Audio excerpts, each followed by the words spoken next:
What up? It's your boy Recruit Zero. It's Ultimate Blerds Podcast live at Render ATL. And we here with another guest.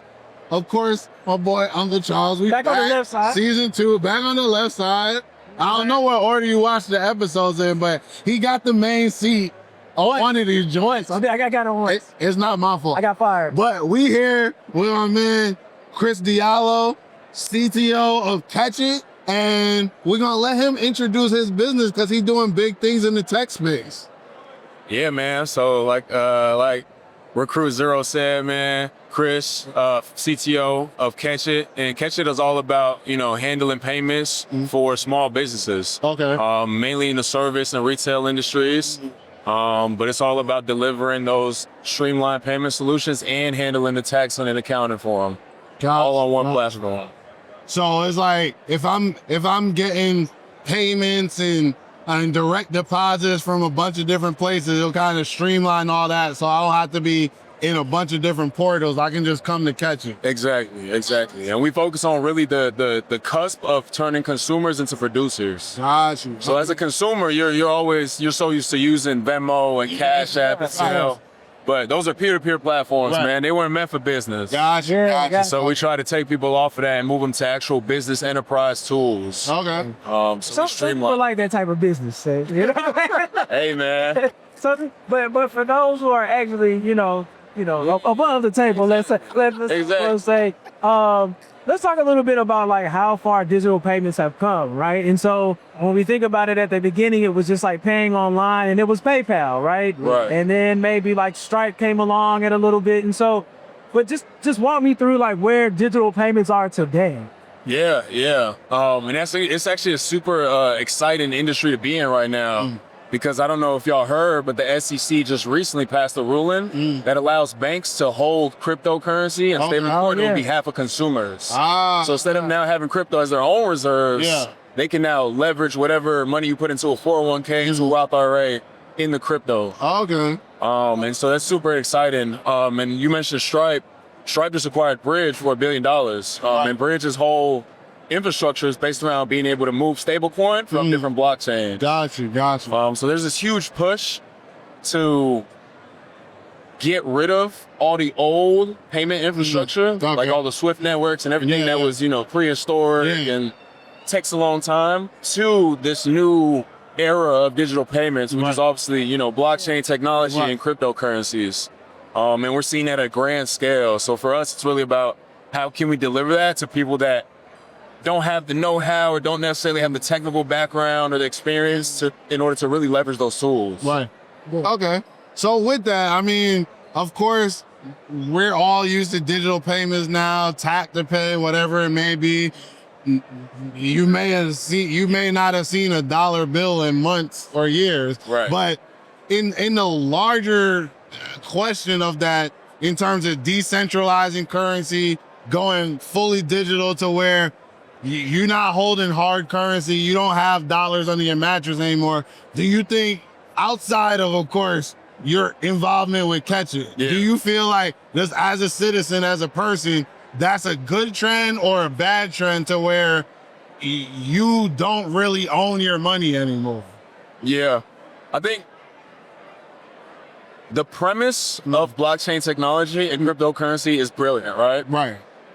Verification, instant transfers, chargeback protection, all these amazing things that you get from the technology itself. Right. I think the way that it's moving is more in the commercial sense, right? Right. So it's getting commercialized. Yeah, As with any amazing technology, people are going to be there to profit off of it. And that kind of takes away from decentralization a little bit, right? Right. So it's really like, how can we continue to make it a community-driven process? For sure. That's going to be the big question. It's like, that makes sense. The whole idea of a blockchain, the whole idea behind Ethereum and Bitcoin is that it was a group of people that lived on this technology, and it had a self-verification system built into it. Right, for sure. Powered by math and tech, right? Exactly. And so how do we maintain that through all the commercialization and all the capitalism that's coming in and trying to profit off? Because it's hard to say it's decentralized if Then the next day after I tell somebody that, they're like, well, Goldman Sachs just bought $2 billion of Bitcoin. Exactly. I'm like, so you're clearly controlling the market at that point. Exactly. So when we talk about, also one thing that comes up with digital payments with companies, right, is usually the fees. And so I think we're getting lower and lower in certain fees. But how do you see that like playing out? Like if we start moving all digital and people start getting access to just being able to do like maybe peer-to-peer, or like how will fees and how will like the business model kind of change, do you think, based on that and like that adoption of this technology? Man, that's a great question. And I think this is something that we're doing right now as well. And I think we'll see it a lot more often. And that's having ownership over the data. And what I mean by that is like, you're right. You know, all these transactions getting lower fees. I don't know if y'all heard of X402. It's the agentic protocol that allows agents to send payments across the blockchain. So like AI agents. AI agents, exactly. It was a Coinbase initiative, completely new protocol specific for AI agents. And that's free. It's completely open source. You can get an agent to send money to a Bitcoin wallet anywhere in the world, right, for free. But the data is the most important thing, right? So a lot of that data lives on a blockchain, and there's a lot of context that's being built around that data through the consumer apps. So I think the model is going to be like, as with, you know, a lot of these other companies, even like when you think about Visa and MasterCard, how can you gain ownership of the data? And that's going to happen in the form of subscriptions. So these big companies are going to be able to process your payments at near zero fees and in such a fast way, but for you to be able to have ownership over, for example, your sales data or network data, whatever it may be, they're gonna lease that to you. And it's gonna be on a subscription basis. And I think that's where a lot of the money comes from. And that's what we do at Catch It as well. It's like really focusing on the subscriptions and giving you ownership and access to your own data. Got you. Okay. So with that, like you mentioned, the AI agents, the agentic network. How is that? Obviously that's here. Where do you see AI being involved in the kind of currency systems, all that type of situation in the near future and beyond? Yeah, absolutely. Man, that's a great question. I think consumers view agents right now as personal assistants, and rightfully so, right? Like you have them, everybody wants their own personal Jarvis in their pocket, right? Like, oh, I don't have to do that. Exactly. Let's just give it to Jarvis. Jarvis gonna handle it. The British man in my pocket. Exactly. Back on every time. Shout out to Ash Jeeves. Right. There we go. Yeah, for sure. And so, what does it look like for us to continue with that trend, but also apply it to transactions? Where it's now, even like when you think about taking the action away from you pulling out your phone to pay for something. Right? Everything's happened through the network. Now you got this personal assistant in your pocket. No, that's right. And now, hold on, now this personal assistant is on the 402 protocol and can make payments for you? Right. At that point, it's like, do you even need a phone? That's true. You know what I'm saying? That's true. Do you even need a wallet? Right. I just saw an article about, I don't remember what the company was, but they were filing a patent for a system where it pretty much will build your profile and then like automatically buy stuff for you that like matches your profile. So you don't even have to ever go to add to cart. It'll be scanning stuff to see a sale and like, oh, this matches what you said you like. Buy, send the money, it come to your house, and you weren't even the human in the middle of the transaction anymore. Exactly. So, and I think that's the craziest thing with AI is like so many people are trying to replace their own hands. You know what I'm saying? Their own hands and their own thoughts. Like, let's just let AI take care of everything. I don't even want to think about what I want to go buy.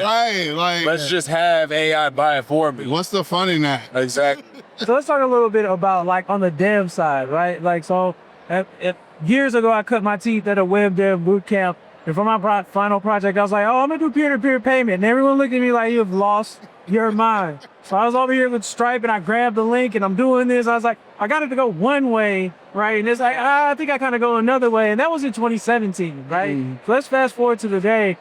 But people who are like building websites, like, you know, trying to start their own commerce company or anything like that, has it gotten easier to start implementing that backend for payment? I know like Stripe in other companies, and I'm sure, I want you to talk about your company as well. Like, how easy is it to just say like, hey, I fire it up, I'm good to go, and I'm getting payment, and I'm not taking these transaction fees anymore, and I don't have to have a degree in web development to get it done. Yeah, and I'm glad you said that last point, because that's kind of really what we were optimizing for and looking to solve. Is like, a lot of it does still require some technical know-how, right? Like Stripe came into the industry, and they're a behemoth of a company, and they make it super easy to get set up selling online. Right. But I mean, if you don't know how to set up a website, how can you set up Stripe? Yeah. You know what I'm saying? And there's some platforms that make it super easy, like Shopify, for example. You're really big in e-commerce. Shopify is, one-step shop for setting up a website, just handling payments easily. For sure. Shopify is also using Stripe under the hood. You know what I'm saying? So all these companies have like deferred to, this golden standard of what it means to process payments. But this is still very much a technical challenge for a lot of people. Right. And so that's why Shopify is able to make so much money, because they handle it for you, right? Right. And with development, there's always a layer of abstraction. And if you're able to handle and optimize that layer of abstraction, that's where the money's made a lot of times. Absolutely. And that's kind of what we're focused on as well. So we try to abstract the whole idea of Stripe at all. Like, let's make it as least technically sound as possible, right? Like, let's take away from what it means to move links and set up accounts and do this. Like, you have a keyboard that serves as your register, and you have a QR code that your customer can scan and pay with whatever they have on their phone. No technical setup needed, no hardware. I know a lot of people use the terminals and the POSs. No hardware needed. It's all through mobile, and your buyer can just pay with whatever they have on their phone, whether that's Cash App, Venmo, Zelle, Apple Pay. We have crypto as well.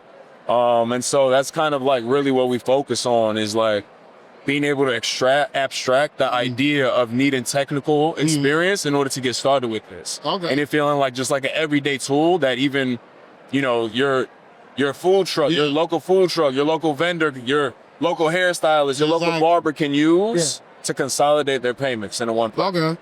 So with the whole dev conversation, connecting to that, I mean, we got a lot of those new AI tools like Cursor, Vercel, stuff like that. Replit. Replit.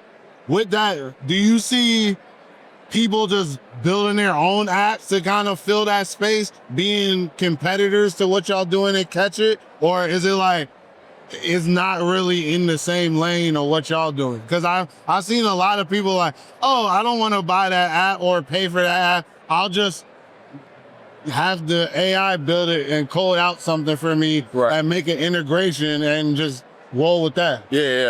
Well, let me ask, before I answer that question, let me ask y'all a question. Have y'all used like some of the cursors and the visas and the bolts? I used Vercel once to make like and this was, I got this idea from somebody else on Twitter, but they used it to code a dashboard to bring up like their sports team scores. And I was like, oh, that looked cool. So I just ran it and used the same prompt and saw what it came up. But I just did it like one time and played with it. I gotta use Replit.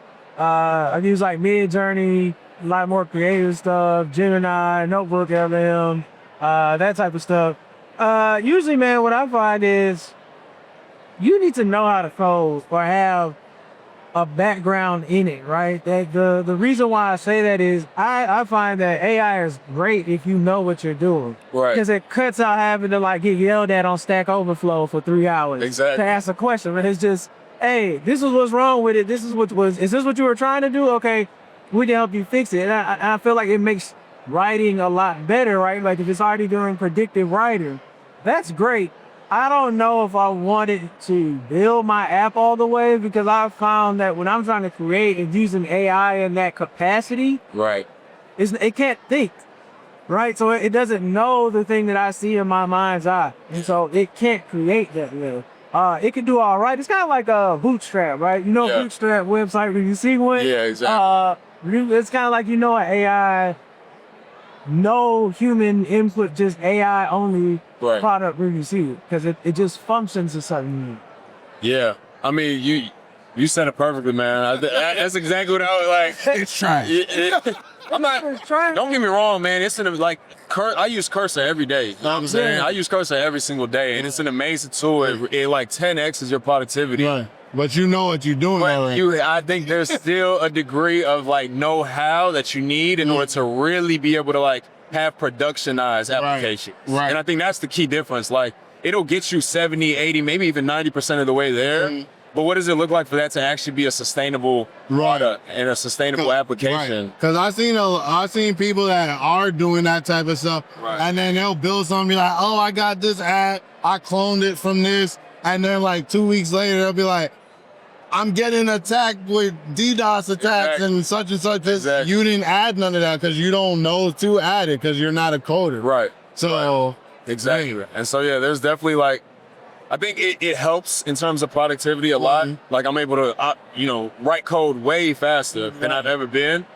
And I think this is what a lot of the big companies are looking at as well. It's like, how can we replace some of the low level and kind of like the mundane coding tasks with AI?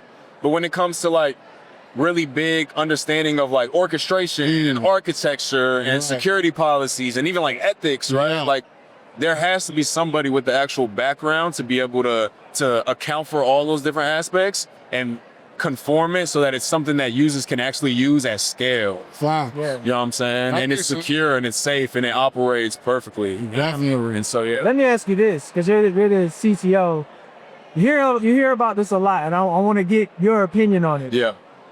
Is AI really going to take the entry-level coding jobs, right? The people who are maybe fresh out of school or boot camps, is it going to get to a point where those, and if it does, how do those people get into a company? Like if I'm fresh from something or I taught myself and I want to work with your company, then AI is kind of already doing that low-level work that I would do.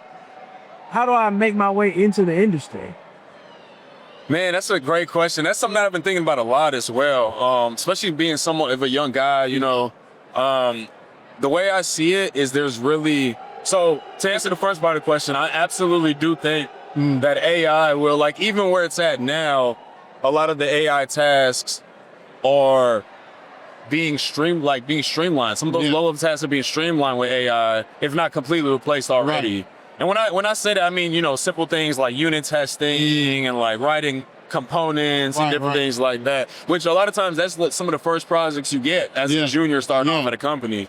And so I do think that there's going to come a point, even as we stand now, a lot of companies we see, stop hiring, they're lowering the amount of jobs that are available. They're trying to actively replace some of these junior level roles with AI. Okay. And it's actively getting better. Like it's really hitting like these crazy, I don't know what they call it, Moore's Law or what's the law where it's like, double it. Right, exactly.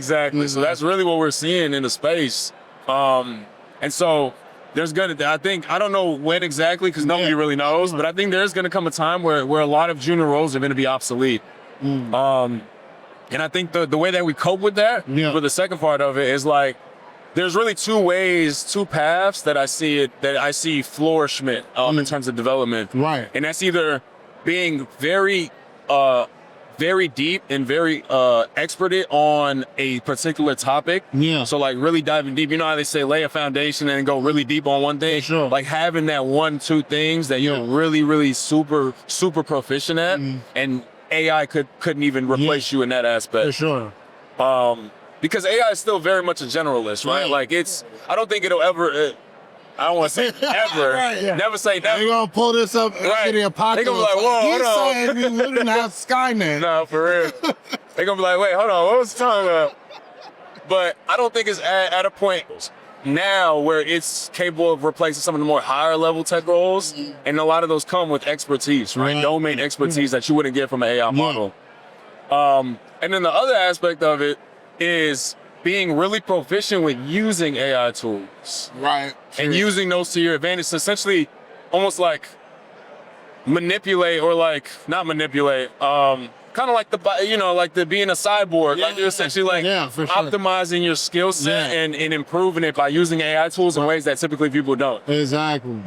Let's talk about that a little bit more because, you always hear people say, learn how to use AI, learn how to use AI. But for most people, the consumer entryway is a blank chat box. Like it looks like search. Right. So what advice would you give to people who want to learn how to use AI more to, you know what I'm saying? How you're saying like, hey, make sure you learn, like, how would they learn it? Like what advice or what should they read? How should they use it? Like give some people like some actionable tips that they can go by. Yeah, absolutely. And it's crazy guys, just made a video about this not so long ago. So I got some fresh ideas.